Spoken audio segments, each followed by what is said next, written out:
हाय, मैं डॉक्टर कपिल लाल, डायरेक्टर लाल हॉस्पिटल। आज आपके साथ कोविड-19 के ट्रीटमेंट प्रोटोकॉल के बारे में डिस्कस करूँगा। सबसे इम्पोर्टेंट, हम कब अपने आप को कहें सोचें कि हमें कोविड-19 है।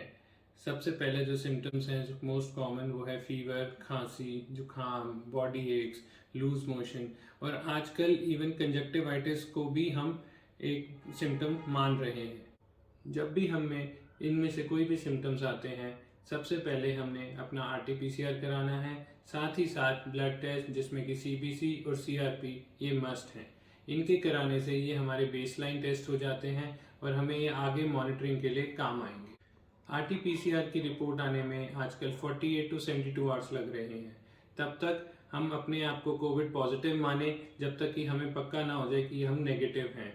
तो इसके लिए हम अपना ट्रीटमेंट स्टार्ट कर दें, जिसमें कि कैप्सूल डॉक्सीसाइक्लिन 100 मिलीग्राम्स दिन में 2 बार at least 5 days, ivermectin 12 milligram start कर दें दिन की एक। साथ में बुखार के लिए हम पैरास्टामोल दिन में 2 से 3 से 4 बार तक ले सकते हैं। साथ ही साथ हमें कुछ वाइटामिन भी स्टार्ट करने हैं, जिसमें कि vitamin C, vitamin D, zinc आदि हैं। प्लस हमें अपनी ऑक्सीजन सैचुरेशन को रेगुलरली चेक करना है, टेम्परेचर को मॉनिटर करना है और बहुत सारा फ्लूइड्स एंड लिक्विड्स लेने हैं। डे 3 पे हम वापस से CBC, CRP और साथ ही साथ एक ब्लड टेस्ट है D-डाइमर, वो कराएंगे, क्योंकि जो इन्फ्लेमेशन है वो तीसरे चौथे दिन बहुत ज़्यादा बढ़ती है। अगर हमारी इन्फ्लेमेशन ज़्यादा है तो हमारा CRP बढ़ेगा और अगर हमारा CRP बढ़ रहा है तो हमें थोड़ा सा और केयरफुल होना होगा।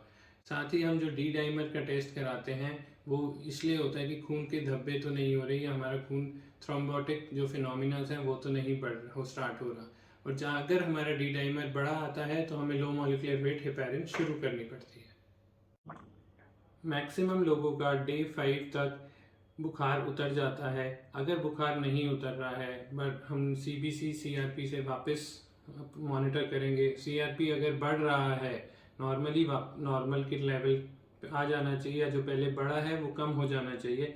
अगर वो नहीं होता और वो बढ़ता है तो हमें CT स्कैन के लिए जाना पड़ सकता है, जिससे कि हमें देखने के लिए कि कहीं हम निमोनिया की तरफ तो नहीं जा रहे।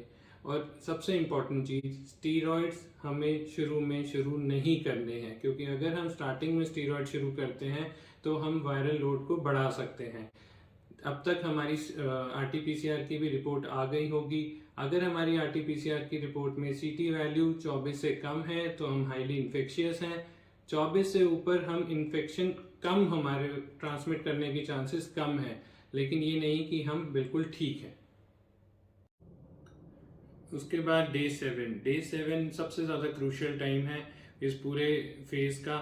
अगर इस टाइम हमारा CRP कम हो गया है तो हमें कुछ नहीं करना है, कोई हमारी सैचुरेशन बिल्कुल नॉर्मल चल रही है, हमें कोई टेंशन लेने की ज़रूरत नहीं है। हम नॉर्मल रहें, रेस्ट करें, खाएं पिएं अच्छी तरह, न्यूट्रिशियस खाना खाएं, फ्लूइड ज़्यादा लें। अगर हमारा CRP बढ़ रहा है तो हमें CT स्कैन कराना बहुत ज़्यादा अनिवार्य हो जाता है, देखने के लिए कहीं हमें वायरल निमोनिया तो नहीं हो रहा है। और अगर वो हो रहा है तो हमें साथ साथ स्टीरॉइड्स की स्टार्ट करने की ज़रूरत पड़ सकती है।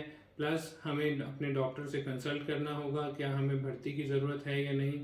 नॉर्मली खाली CRP बढ़ने से और CT के चेंजेस से हमें एडमिशन की ज़रूरत नहीं होती। हम OPD बेसिस पे भी होम ट्रीटमेंट में भी स्टीरॉयड स्टार्ट करा जा सकता है। लेकिन अगर हमारे को कहीं भी हमारी सैचुरेशन गिर रही है, हमें 6 मिनट वॉक टेस्ट करना है, जिसमें कि हम 6 मिनट चलेंगे, उसके बाद सैचुरेशन चेक करेंगे।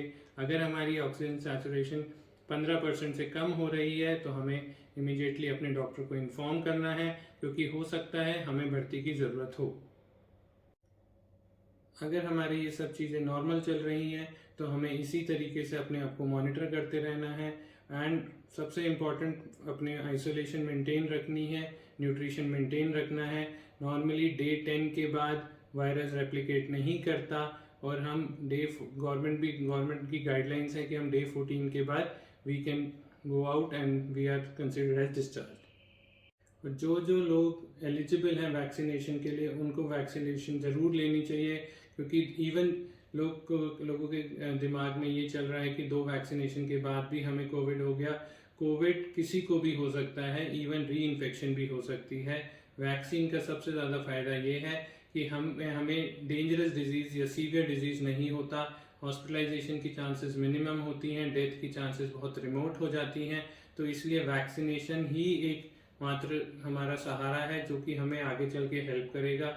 और सबसे इम्पोर्टेंट को मास्क पहनना, जो कि एक रिक्वेस्ट है, एक कपड़े के मास्क ना पहने, नॉर्मल 3 प्लाई मास्क या आपके K95 मास्क हैं इनको प्रेफर करें।